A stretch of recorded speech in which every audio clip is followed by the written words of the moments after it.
बिस्मिल्लाहिर्रहमानिर्रहीम। अस्सलाम वालेकुम नाज़रीन, मैं अहमद फ़वाद हूँ और आप मेरा यूट्यूब चैनल देख रहे हैं।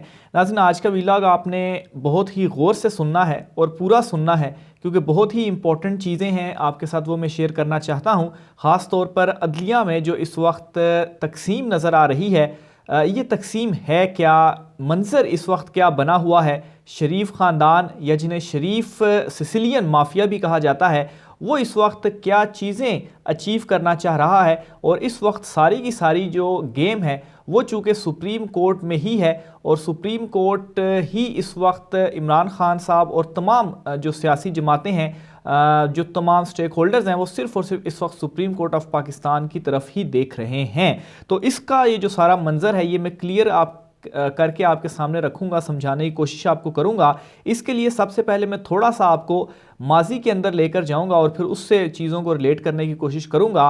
अक्सर हम ये सुनते हैं, शायद बहुत सारे हमारे नाजरीन को भी ये मालूम हो कि शरीफ ख़ानदान ने, नवाज़ शरीफ ने इससे पहले 97 में भी अदलिया में तकसीम का जो कारनामा है वो सर अंजाम दिया है, जब उन्हें उस वक्त के चीफ जस्टिस सजाद जो थे उनकी जानिब से तौहीन अदालत का नोटिस भेजा गया था। तो नवाज़ शरीफ ने बजाय इसके कि वो अदालत में पेश हों, सुप्रीम कोर्ट पर जो जत्थों की सूरत में जो हमला करवाया और फिर उसके बाद जो वो सारा मामला खुला और तौहीन अदालत में वो पेश भी नहीं हुए।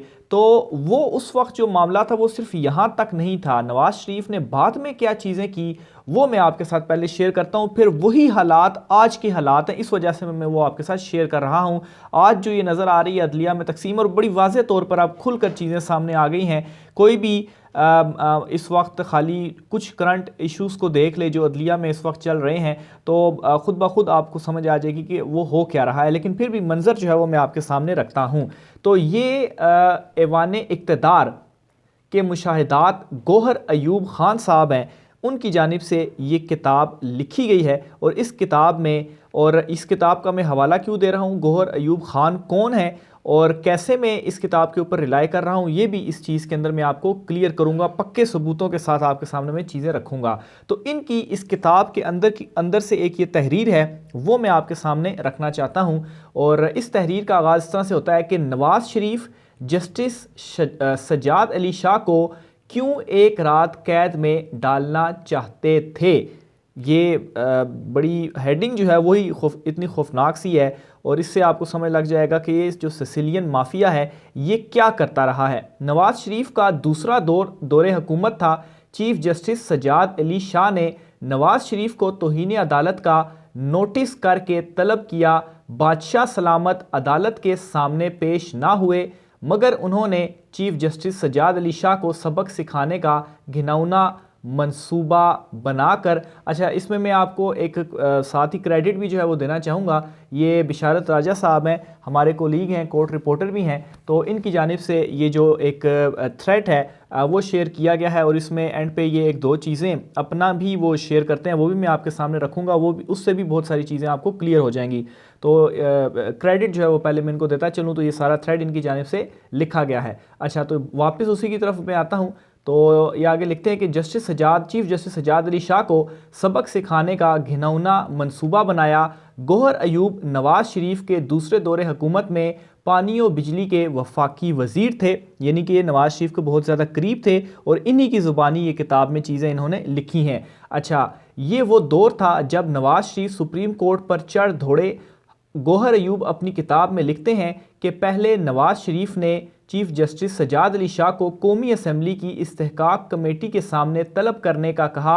जब इन्हें बताया गया कि ऐसा मुमकिन नहीं और चीफ जस्टिस तलबी के इस नोटिस को मुअत्तल कर देंगे, तो नवाज़ शरीफ ने वहाँ से रवाना होते वक्त गौहर अयूब से कहा मेरे साथ गाड़ी में बैठें। रास्ते में नवाज़ शरीफ ने गौहर अयूब के घुटने पर हाथ रख कर कहा, गौहर साहब कोई रास्ता बताएं कि चीफ जस्टिस को गिरफ्तार किया जा सके, इसे मैं एक रात जेल में रखना चाहता हूं। तो ये गौहर अयूब साहब कह रहे हैं, जिन्हें खुद नवाज़ शरीफ ने घुटनों पर हाथ लगाकर कहा कि कोई रास्ता बताएं, मैं चीफ जस्टिस को एक रात के लिए गिरफ्तार करके जेल में रखना चाहता हूं। तो ये इनकी असल हकीकत है और यही चीज़ें ये आज भी करने की कोशिश कर रहे हैं, लेकिन इनको ये मालूम नहीं है कि वो 97 की या 90 की दिहाई वो और थी और आज का जो दौर है वो और है। मज़ीद आगे वो लिखते हैं कि गौहर अयूब ने इनकार किया और कहा, मिस्टर प्राइम मिनिस्टर, ये आप क्या कह रहे हैं? फिर ब्रीफकेस हरकत में आया। रात की तारीकी में वज़ीर-ए-आज़म नवाज शरीफ के खसूसी तैयारे पर जस्टिस रफ़ीक तारड़ उस वक्त पंजाब के वज़ीर आला शहबाज शरीफ को क्वेटा ले गया था। नवाज शरीफ के पर ज़ाब्तों को पामाल करते हुए रात गए क्वेटा में तैयारे को लैंड करने दिया गया। हालांकि उस वक्त क्वेटा एयरपोर्ट पर रात को लैंडिंग नहीं होती थी। एयरपोर्ट स्टाफ को हुक्म जारी किया गया कि इज़्ज़त माब का दौरा कॉन्फिडेंशियल है। कॉन्फिडेंशियल दौरे के नतीजे में फिर एक फ़ैसला आया और चीफ जस्टिस को गैर आइनी तौर पर ओहदे से हटाया गया। चीफ जस्टिस सज्जाद अली शाह ने गैर आइनी हुक्म के सामने डट गए, यानी कि ये भी इकदाम उन्होंने किया कि चीफ जस्टिस को ओहदे से उठा गया, लेकिन चीफ जस्टिस इस गैर आइनी इकदाम के सामने डट गए। फिर नवाज शरीफ जो थे उनके हुक्म पर जीटी रोड के इतराफ से जत्थे बुलवा कर सुप्रीम कोर्ट पर हमला कराया गया। ये एक शर्मनाक तरीन बाब है कि एक हुक्मरान सियासी जमात सुप्रीम कोर्ट पर ही चढ़ दौड़े। सामने की हकीकत ये है, यानी कि इस वक्त मौजूदा सिचुएशन के साथ अब ये रिलेट करने की जो है वो चीज़ों को कोशिश कर रहे हैं कि इस वक्त की क्या सिचुएशन है। सामने की हकीकत ये है कि मुस्लिम लीग नून और इसके सरबराह ने आज तक इस हरकत पर कौम से माजरत तक नहीं की। शरीफ ख़ानदान की तारीख रही कि उन्होंने एक माफियाज के तौर पर मुल्क पर हुकूमत की। शरीफ ख़ानदान अपनी रवायत को बरकरार रखते हुए चारों इतराज़ से सुप्रीम कोर्ट पर हमला आवर है। चीफ जस्टिस उमर अताब बंदयाल आइन के साथ डट कर खड़े हैं। शरीफ ख़ानदान कमज़ोर जजिस को तलाश करके सुप्रीम कोर्ट को एक बार फिर तकसीम करना चाहता है। शरीफ ख़ानदान, बल्कि बज़ाहिर तो ये लग रहा है कि तकसीम इस वक्त हो चुकी है। बहरहाल शरीफ ख़ानदान को जस्टिस तारड़ मरहूम की तरह एक मोहरा जस्टिस जमाल मंदोखेल मिला जिसे वो इस्तेमाल करना चाहते हैं, मगर ये भूल गए कि 90 की दिहाई नहीं, ये 21वीं सदी है।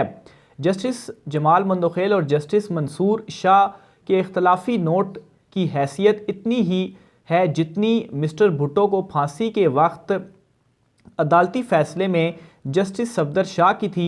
बाकी इंशाल्लाह जीत आइन की होगी और अवाम की जो जीत है वो होगी। तो ये सारी चीज़ें आप इसको इम्प्लीमेंट करके देख लें आज के चीज़ों के ऊपर, तो आपको सारे का सारा जो मंजरनामा है वो क्लियर हो जाएगा कि इस वक्त शरीफ ख़ानदान क्या करने की कोशिश कर रहा है। अच्छा, अब मैं आता हूँ इख्तलाफी नोट की तरफ।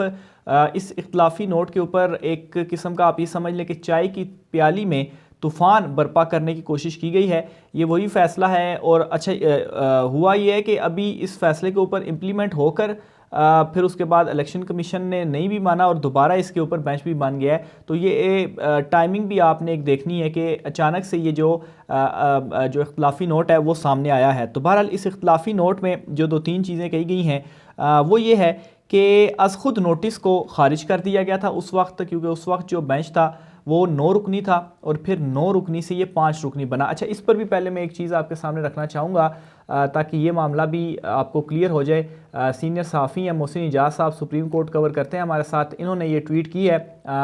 ये मैं इस वजह से बैकग्राउंड सारा बता रहा हूँ क्योंकि जो चीज़ें मैं आगे बताने जा रहा हूँ आपको वो इन्हीं चीज़ों के ऊपर डिपेंड करेंगी, इन्हीं चीज़ों के ऊपर बेस करेंगी और समझने में आपको आसानी होगी कि असल में इस वक्त मामलात कहाँ से शुरू हुए हैं और चल क्या रहा है। तो ये 3 ट्वीट्स हैं, ये करते हैं कि सुप्रीम कोर्ट ऑफ पाकिस्तान में इंतखाबात से मुतल्लिक मामला समाअत के लिए गया तो इब्तदाई तौर पर 9 रुकनी बेंच तश्कील दिया गया।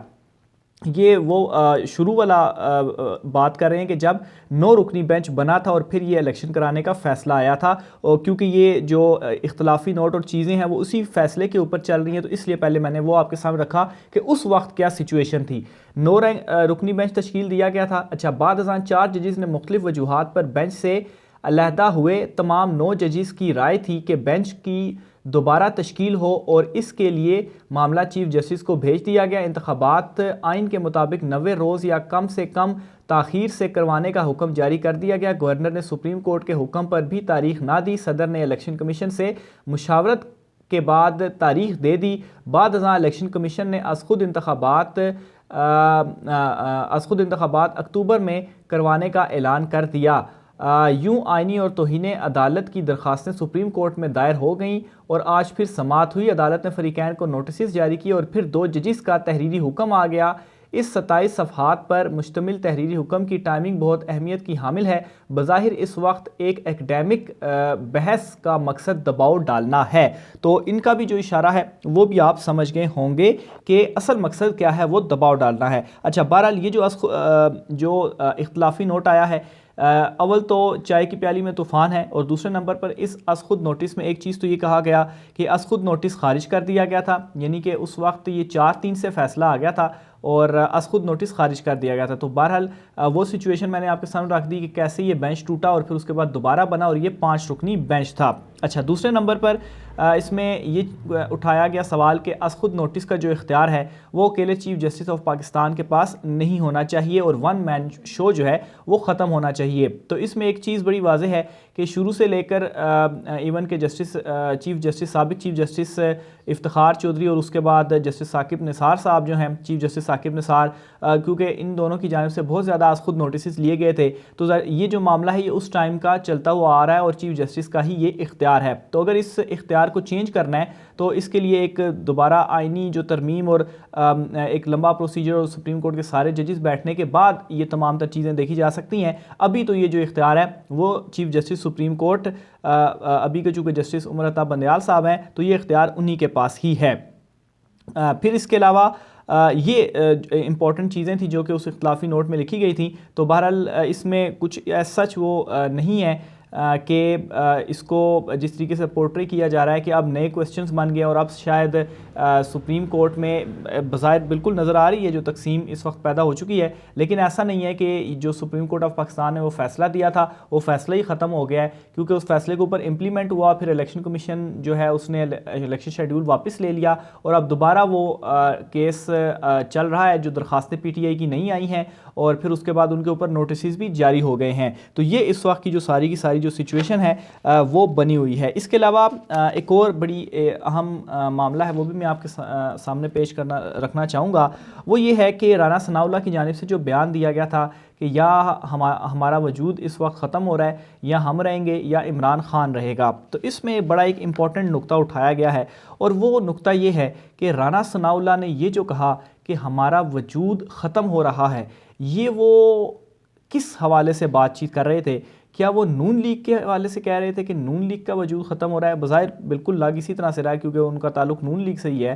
तो वो ये कह रहे थे कि नून लीग का वजूद ख़त्म हो रहा है, लेकिन क्या सिर्फ नून लीग का ही वजूद ख़त्म हो रहा है या और भी किसी का वजूद ख़त्म हो रहा है? तो इसमें जो एक चीज़ सामने आई है, जो एक नुक्ता नज़र सामने आया है, जो एक एंगल सामने आया है, वो ये है कि राना सनाउल्लाह इसमें ग़ालिबन निज़ाम के हवाले से भी क्या वो बात कर रहे थे? ये सवाल जो है वो मैं आपके लिए भी छोड़े जा रहा हूँ। आपने कमेंट बॉक्स में इस हवाले से अपनी राय का इजहार भी करना है कि क्या राना सनाउल्लाह उस निज़ाम की बात कर रहे थे जहाँ पर सिर्फ़ और सिर्फ जमहूरियत के नारे लगते हैं और यही वो सारा निज़ाम है जो कि 90 दिन में इलेक्शन नहीं चाहता?